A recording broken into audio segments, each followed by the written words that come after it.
Today, I'm taking a look at the OLIGHT ArkPro.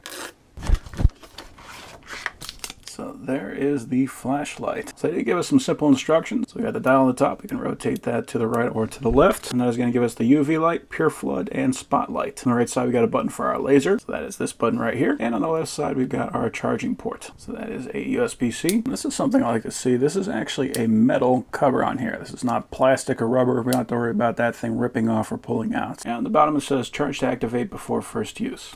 We do have a nice metal clip there on the bottom. This is a style like, so you can clip that from the back or you can clip it from the front. So depending on how you like to carry your flashlight, you can accommodate that. Got a little warning there for the laser. And there is our emitters. So this does come with a full-on docking charger. I like to see that that does light up when it is getting power. So if we drop it on, that's nice, and it does change color when that is charging. And that does have a nice strong magnet on it. We also got our instructions. So this manual covers 3 different models. This is saying that the Pro can go up to 1500 lumens and the Ultra can go up to 1700 lumens. So quite a lot of power out of a flashlight. It has the lumens and the time based on the flood or the spotlight. And we can see that we actually have different power levels for the laser that comes out. The low setting is 0.39 milliwatts and the upper setting is 5 milliwatts. And very important for a flashlight, that is IPX7 rated. So if we press and hold the laser, and then let go, that does shut off. If we tap it quickly, that will just stay on. While it is on, if we press and hold, that will change the brightness. In the center position, we are in floodlight mode. So if I tap the button, that's actually kind of nice. We actually have a little indicator on there to let us know our battery charge. Right now we are on moonlight mode, so very low light. Low, medium, and high. This is saying for moonlight, it's going to put out 1 lumen. It's going to last for 14 days. So if we just need to read documents and that kind of thing, we can do that we can just leave this guy on for 14 days. That is kind of nuts. If we want to go to turbo, double click, and that puts out a ton of light.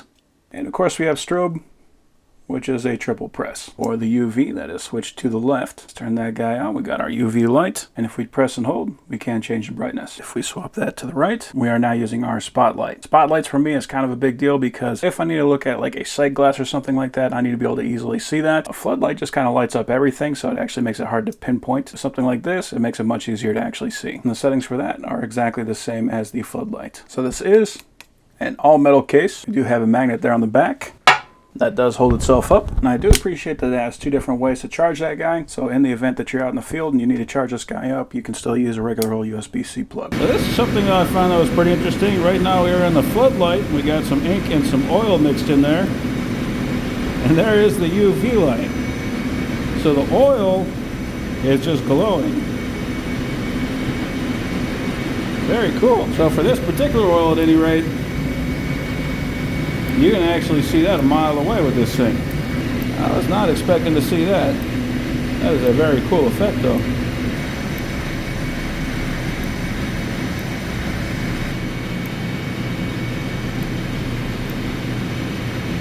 Cool. So in this room, what caught my eye was that fluorescent light right there. So that goes super bright with the UV light. But as I was coming over looking at that, I saw that. I have no idea what that is. I probably don't want to know. Over here we can see our sight glass. Very interesting. But with this, we can use our spotlight. And you can see, it's actually pretty easy to see that one. If I'm trying to see that one right there, but on the flood, it's a little harder to see. If I set it to spot, much easier to see. That is why I always prefer having a light that has a zoom, but with this one that actually has independent modes, that just makes that much nicer. And of course the cash, can't see that green bar right there, so we know this is a legit bill. It does wrap around to the other side. And if we look close, we can see all those 20s. You can't see them with a normal light, but it just kind of makes them stand out with that UV. So the number one thing I care about with a laser is, can you see that in a brightly lit room? And you can. You can see that no problem. I'm going to turn it to the dim setting. Even on the dim setting in a brightly lit room, you can still see that. Not quite as clearly as the bright setting, naturally, but you can still see it. So here I am outside. This is a low floodlight, medium, and high.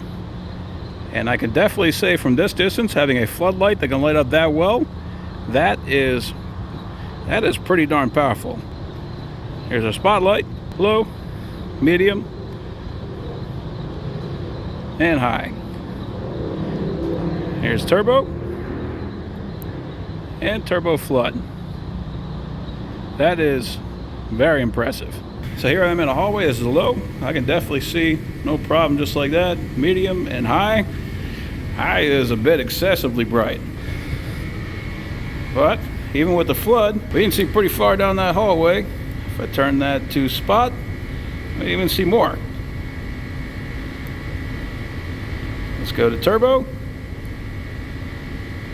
Yeah, this is a much stronger flashlight than I was expecting.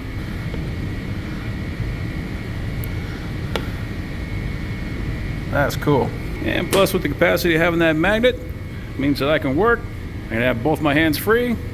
That is genuinely an impressive flashlight. I'm used to flashlights being like 3-4 times this size, not being able to have that much power. And being able to flip that between flood and spotlight easily, not having to use both hands so that I can pull the thing out, that is just super handy. So yeah, that is a pretty incredible flashlight. I'm happy with that.